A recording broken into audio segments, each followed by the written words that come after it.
வணக்கம் and welcome to கதை திரட்டு audio books. இந்த வீடியோவில் நம்ம என்ன கதை கேட்க போகிறோம்னா பரிசு சிறுகதை. நம்ம சேனலை இது வரைக்கும் சப்ஸ்கிரைப் பண்ணாதவங்க சப்ஸ்கிரைப் பண்ணுங்க. பக்கத்தில் இருக்கிற பெல் ஐக்கானை கிளிக் பண்ணி ஆல்கிற ஆப்ஷனை ப்ரெஸ் பண்ணுங்க. ஸோ தட் நான் போடுற கதைகளை உடனுக்குடனே நீங்கள் கேட்கலாம். வாங்க கதைக்குள்ளே போகலாம். சந்துக்குள் ஒரு கார் செல்வதற்கு மட்டும் தான் இடம் இருந்தது. சைக்கிள்காரர்கள் சாக்கடையோரமாக ஒதுங்கிக் கொண்டார்கள். அந்த பிரதேசத்தில் கார் நுழைவது அசந்தர்ப்பமாக இருந்தது. வெள்ளை உடை அணிந்து தொப்பி போட்ட டிரைவர் வேறு. பின் சீட்டில் இருந்த இளைஞன் டை கட்டியிருந்தான். நெற்றி வியர்வையை துடைத்து கொண்டு ஓர் இடத்தில் நிறுத்த சொல்லி சன்னல் கண்ணாடியை இறக்கி 36/48 எந்த வீடுங்க? தோ அரகேட் போட்டிருக்கே, தபால் பெட்டி தொங்குதே, அதுக்கு அடுத்த வீடு. அங்க 8 பேர் குடியிருக்காங்க. உங்களுக்கு யாரை பார்க்கணும்? கிருஷ்ணசாமின்னு ஸ்டேட் வேர்ஹவுசிங் கார்பரேஷன்ல. அங்கதான் போங்க. குறிப்பிட்ட வீட்டு வாசல் தாத்தா. நேர உள்ள போங்க, கடைசி போர்ஷன். அதுக்கப்புறம் பாத்ரூம் தான். மெல்ல நடையை தாண்ட இருபுறமும் சின்ன சின்ன அறைகளில் இருந்து பனியன் அணிந்த சீனிவாசன்களும் ராமசாமிகளும் எட்டி பார்த்தார்கள். பம்ப் அடிக்கும் குழாய் அருகில் அவர்கள் மனைவிமார் குழந்தைகளை அலம்பிக் கொண்டிருந்தார்கள். ஒரு வீட்டில் தையல் இயந்திரமும் மற்றொரு வீட்டில் டிரான்சிஸ்டரும் ஒலித்து கொண்டிருந்தன. வயது வந்த பெண்கள் கை அகல கண்ணாடிகளின் எதிரில் நெற்றிக்கு பொட்டு ஒட்டி கொண்டு நேற்றைய இளையராஜாவை முணுமுணுத்து கொண்டிருந்தனர். குறுக்கே சிறுவர்களின் அட்டை கிரிக்கெட் நடந்து கொண்டிருந்தது. கிருஷ்ணசுவாமி தன் வாசலில் மோடா போட்டு உட்கார்ந்து கொண்டு செய்தித்தாளில் லாட்டரி ரிசல்ட் பார்த்து கொண்டிருந்தான். மிஸ்டர் கிருஷ்ணசாமி? ஆமா, நீங்க?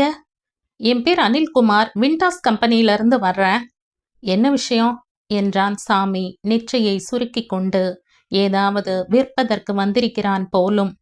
நீங்க எங்க வின்னி சோப் விளம்பர வாக்கிய போட்டிக்கு எழுதி போட்டிருந்தீங்களா? ஆமா, ஞாபகம் வருது. சொர்க்கத்தை எண்ணி செய்தது வின்னி, இதுதானே நீங்க எழுதி அனுப்பின வாக்கியம்? ஆமா, அது ஏதோ கிறுக்குனது என்றான் அசட்டுத்தனமாக மன்னிப்பு விரும்பி. கங்க்ராச்சுலேஷன்ஸ், வாழ்த்துக்கள். உங்களுக்கு முதல் பரிசு கொடுத்துருக்காங்க நடுவருங்க. முதல் பரிசுன்னா? உங்களுக்கும் உங்க மனைவிக்கும் கல்யாணமானவர் தானே? 5 நாள் டில்லி ஆக்ரா சுற்றுப்பயணம். 5 நட்சத்திர ஹோட்டல்ல தங்குவீங்க. எல்லா செலவும் விண்டாஸ் நிறுவனத்தின் பொறுப்பு. அப்படியா? பூர்ணிமா பூர்ணிமா எங்க போயிட்டா? டே பாச்சு, உங்க 2 பேருக்கு மட்டும்தான்.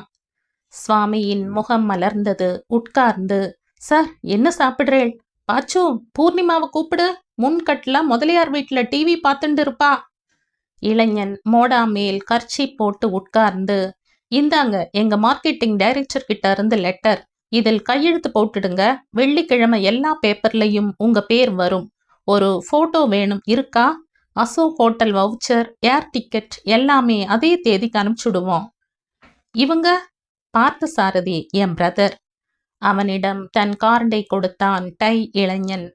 பாச்சா, நான் கோஆப்ரேட்டிவ் கிரெடிட் பேங்க்ல temporary assistant, selection grade. I am marketing executive, விண்டாஸ். ஏர் டிக்கெட்னா ஏரோப்ளேனா? ஆமா. ஐயா பாச்சு, கூப்பிடுறா பூர்ணிமாவை. வெள்ளிக்கிழமை சாயங்காலம் அழிச்சுக்கிட்டு போவோம். டாக்ஸி வந்துடும். டில்லி போன உடனே விமான நிலையத்துல என் கலீக் வேணுமாதவன் வருவார். இப்போது பூர்ணிமா அவசரமாக ஓடி வந்து, என்ன என்றாள் கவலையுடன். பூர்ணிமா, நான் எழுதி அனுப்பிச்சேன்னு இல்லையோ, அதுக்கு பிரைஸ் விழுந்திருக்கு. அப்புறம் பிரேக்ஃபாஸ்ட், லஞ்ச், டின்னர் கூப்பன் தந்துடுவோம். என்ன பிரைஸ்? என்ன எழுதி அனுப்பிச்சிங்க? உங்க ஹஸ்பண்ட் ரொம்ப லக்கி மிஸ்ஸஸ் கிருஷ்ணசாமி. 10,000 பேர் கலந்து கொண்ட வாக்கிய போட்டியில முதல் பரிசு 4 வார்த்தை. சொர்க்கத்தை எண்ணி செய்தது வின்னி. சிம்பிள். என்ன பரிசு?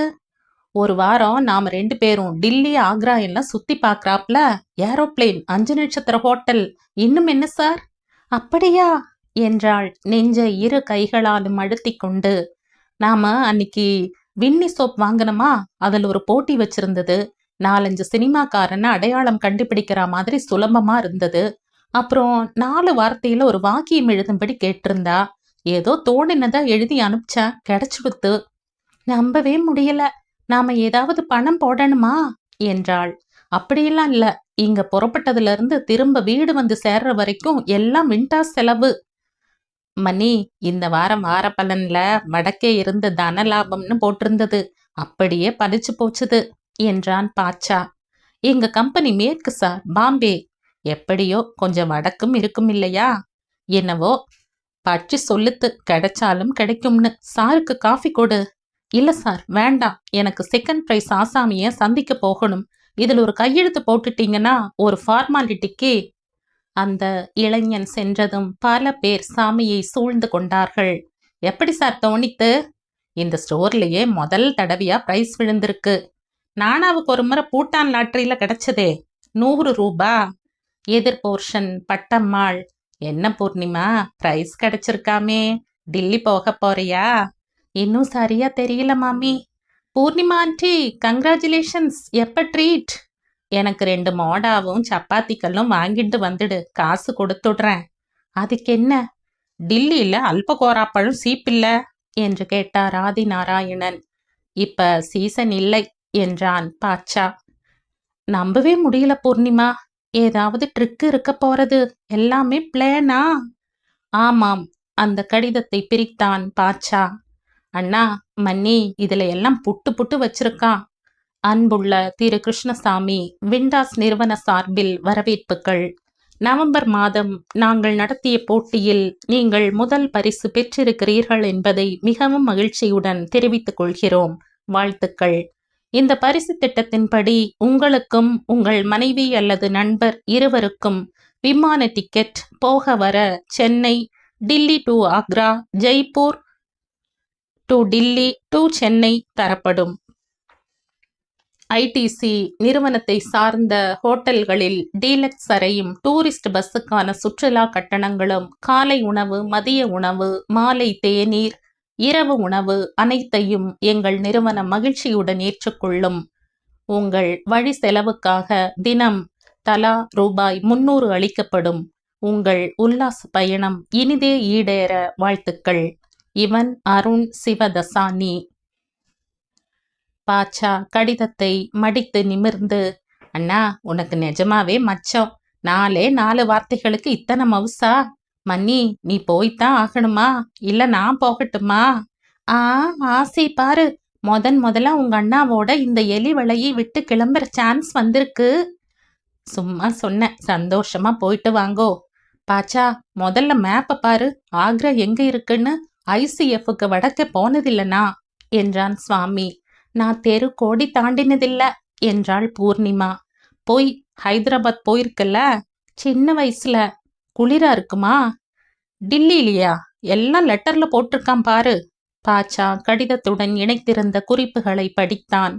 பருவநிலை சீராக இருக்கும். ஒரு லேசான ஸ்வெட்டர் அல்லது சால்வை போதும். மன்னி, உங்ககிட்ட சால்வை இருக்கா? சால்வைனா? ஷால், புசு புசுன்னு போத்திக்க. என்ன விளையாடுறியா? கிழிஞ்சு போன பவானி பெட்ஷீட்டை போத்தின்னு இருக்க.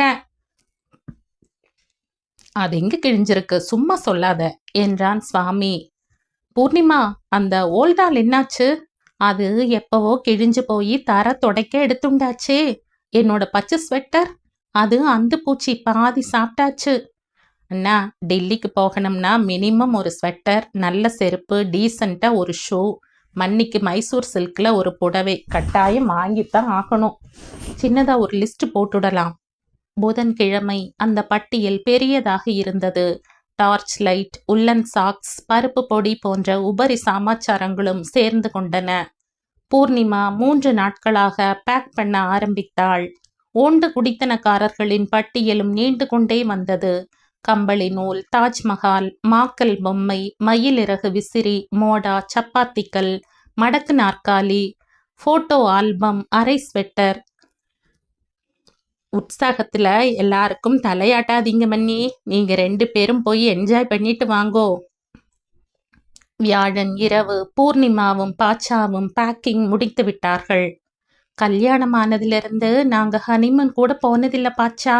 நேரா இங்க வந்தவதான். விவித் பாரதி, முதலியார் வீட்டு டிவி, இதை விட்டா வேற என்டர்டெயின்மெண்ட் கிடையாது.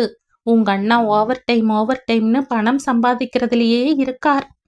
என்ன பண்றது மன்னி, ரங்குடு படிப்பு முடிச்சாகணும், ரேவதி கல்யாணம் பாக்கி இருக்கு, அம்மாவுக்கு ஆப்ரேஷன் பண்ணணும், எனக்கு வேலை ஸ்திரமாகணும்.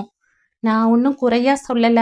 டில்லிக்கு போறது, தாஜ்மஹால் பார்க்கறது என்கிறதெல்லாம் நினைச்சு கூட பார்க்க முடியாத இந்த சமயத்துல சட்டுன்னு பெருமாள் பார்த்து ஒரு பரிசு கொடுத்திருக்கார் பாரு, அத சொன்னேன். இல்லாட்டா என்ன போல அசமஞ்சத்துக்கு ஆக்ரா தட்டுக்கிடுறதா? ஏன் மன்னி அப்படி சொல்ற? அண்ணா பாரு, இனிமே 2 வருஷம் பல்ல கடிச்சுட்டு இருந்துட்டா எனக்கும் ஸ்திரமா வேலை கிடைச்சு உங்களுக்கும் எல்லா பொறுப்புகளும் முடிஞ்சு போய் சொந்த பணத்திலேயே 8 ஊருக்கு அழிச்சுண்டு போவார் பாரு. யார் கண்டா, அப்ப ஏதாவது தங்கை பிரசவம் வருமோ என்னவோ. இதெல்லாம் அதிகமா ஆசை வச்சுக்க கூடாது, அதிகமா எதிர்பார்க்கவும் கூடாது. வெள்ளிக்கிழமை டிக்கெட் முதலான சமாச்சாரங்களை கொடுக்க அந்த விண்டாஸ் கம்பெனி ஆசாமி வருவதன் முன் பூர்ணிமா எல்லா ஏற்பாடுகளும் செய்து முடித்து விட்டாள். பக்கத்து போர்ஷனில் நித்யாவிடம் சாப்பாட்டுக்கு ஏற்பாடு செய்துவிட்டு வேலைக்காரி காலை ஒரு வேளை வந்து துணி தோய்த்துவிட்டு அறையை பெருக்கி வாசற்படி அருகில் கோலம் போட்டுவிட்டு போகும்படி ஏற்பாடு செய்தாள். பாச்சாவின் சாப்பாட்டு பஸ் செலவுக்கு 100 ரூபாயும், சனிக்கிழமை தேய்த்து கொள்ள நல்லெண்ணெயும், 1/2 லிட்டர் பால் சப்ளை, காஃபி பொடி என்று சகல ஏற்பாடும் செய்திருந்தாள். சாயங்காலம் கிருஷ்ணசுவாமி திரும்பி வந்தபோது களைத்திருந்தான். அவனுக்கு காஃபி கொடுத்துவிட்டு அறையை சுற்றி வர பார்த்தாள். ஓல்டால், பெட்டி, பிளாஸ்டிக் பை, கூஜா, பாட்டில், தண்ணீர் எல்லாம் காத்திருந்தன. எல்லாத்தையும் தயாரா எடுத்து வச்சுண்டாச்சா? 1 வாரமா தயாரா இருக்கேன். பாச்சாவுக்கு தேய்ச்சிக்க எண்ணெய் கூட பாத்ரூம்ல எடுத்து வச்சாச்சு. எல்லாம் வேஸ்ட் என்றான் விரக்தியுடன். ஏன், என்னாச்சு? அவன் வரலையா? ஏமாத்தலா என்றாள் அதிர்ந்து போய். இல்ல, நான் தான் டில்லி ஆக்ரா ட்ரிப் வேணாம்னுட்டேன். அவங்களுக்கு ஃபோன் பண்ணி அதுக்கு பதிலா பணமா கொடுப்பாங்களான்னு கேட்டேன். 10,000 ரூபாய் தர்றதா சொல்லிட்டா. வாங்கினுட்ட. அப்ப டில்லி கிடையாதா? அவள் முகம் சின்னதாக வாடிவிட்டது. இல்ல. எதுக்கு இப்ப பணம்? பாச்சாவுக்கு ஸ்டோர்ல கேஷியர் வேலை ஆகும் போல இருக்கு. அதுக்கு காஷ் டெபாசிட் கட்டணும். அப்புறம் அம்மாவுக்கு ஆப்ரேஷனை வச்சுண்டுறலாம்னுட்டார் டாக்டர். பூர்ணிமா சற்று நேரம் அவனையே பார்த்து கொண்டிருந்தாள். எல்லாம் வேஸ்ட் இல்ல? கண்களில் அவசரப்பட்ட கண்ணீரை உதிர விடாமல் தடுத்தாள். சுவாமி அவள் அருகில் வந்து பரிவுடன் கன்னத்தை தடவி, உனக்குத்தான் கொஞ்சம் ஏமாத்தம், அப்படித்தானே?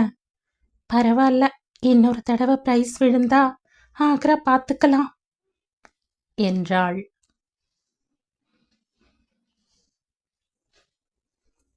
இதோடு இந்த கதை முடியுது.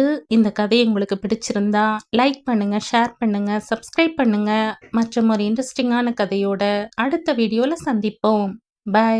தேங்க்யூ.